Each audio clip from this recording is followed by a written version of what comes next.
All right, so I'm gonna go over the kettlebell clean, and we're actually gonna start from a half kneeling position. That way you kind of go over the mechanics and you're lowered to the ground. That way you kind of eliminate the room for error. Because if you're standing up tall, the kettlebell has to travel obviously from the ground up to a standing position, so where your shoulder is in that front rack position, right? So it eliminates the room for error there. Especially with kettlebell cleans, I like to also start with the offhand. So if you're a righty, you practice with the left first, and if you're lefty, you practice with the right. That way you kind of get used to it, right? Because it's very, very technical. You have to kind of work around the wrist and things like that. So it's nice to practice with the offhand. That way you're a little bit more comfortable there. And with the cleans, it's practice reps.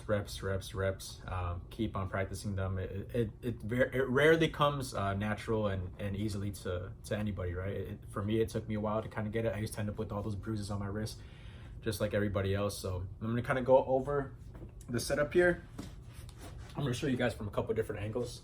Unfortunately, you won't be able to see my face during these, but you'll be able to hear my voice and you'll get the explanation on it. So when I start with the kettlebell clean from this half kneeling position, right? I start with the kettlebell on my right side, right? If I'm gonna use my right hand, I know I just went over the whole, explanation of left hand, right hand. I'm a righty, but in this instance, I'm still gonna show you guys with my right hand. So if my right hand is in use, my right leg is going to be down, right? I keep this glute squeezed. It's gonna be nice and stable here. I have the kettlebell as close as possible, and I also wanna pretend like I'm within this like glass box here, right?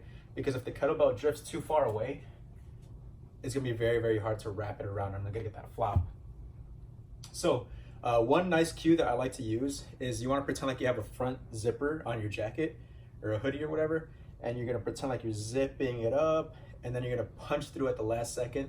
That way you kind of get that wrap around the wrist. Now, before we even get into all that, I want you guys to kind of practice with what would be called like training wheels. The training wheel being your offhand, right? The second hand that you could kind of add in there to assist you.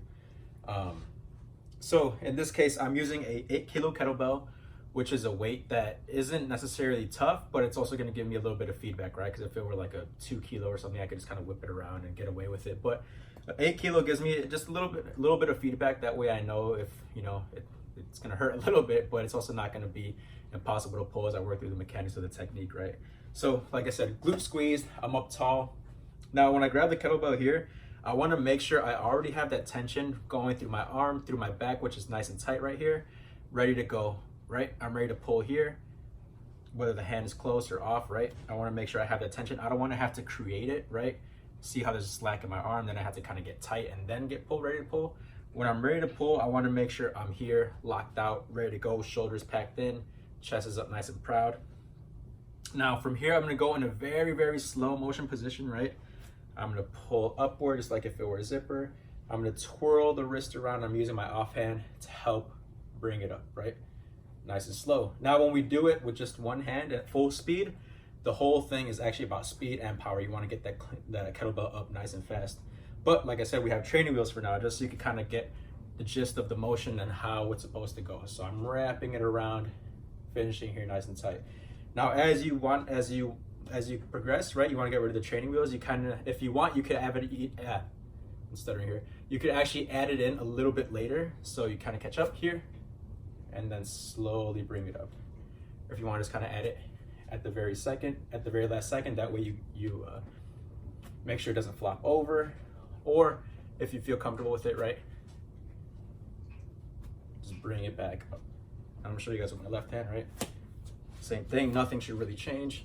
It should still be nice and smooth.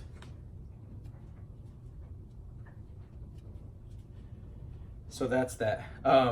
Especially with this light weight, I want you to really think about this saying that I heard when I was going through my kettlebell certification is you want to learn to make lightweight feel heavy in order to make heavyweight feel light. Now you might have to repeat that a few times to yourself in order to really get what that means, but think about it. I don't want you to disrespect the weight and think like, oh, this is lightweight, so I could get away with something that I wouldn't be able to do with a heavier weight, right? I have a 32-kilo here, which is like about 70 pounds.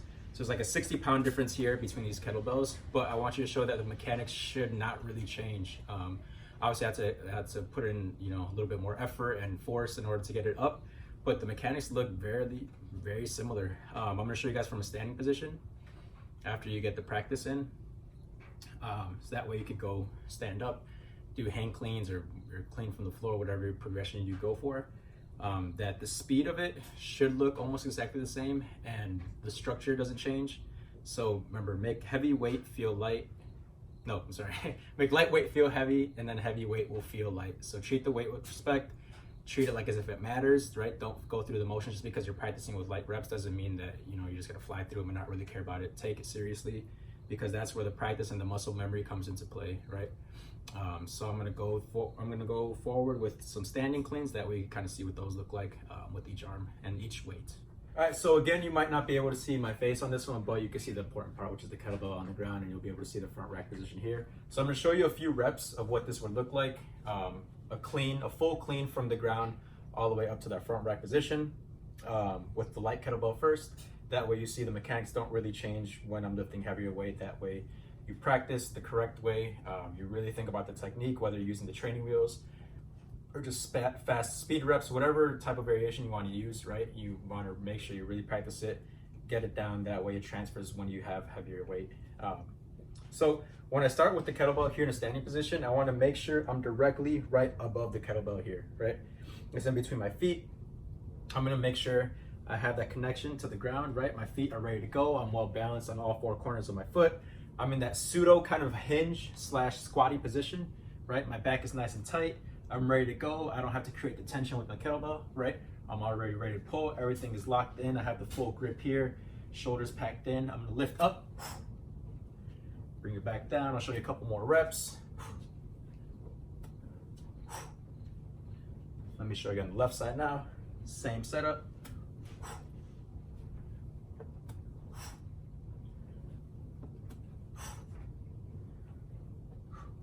Cool. So now let me bring the big boy up in here. That way you can see what that looks like. So same thing, not anything changes. Just obviously it's heavier weight, so I have to do a little bit more force. But here we go. I keep the bell right between my legs. Making sure there's a pretend wall here. That way it doesn't drift too far away. And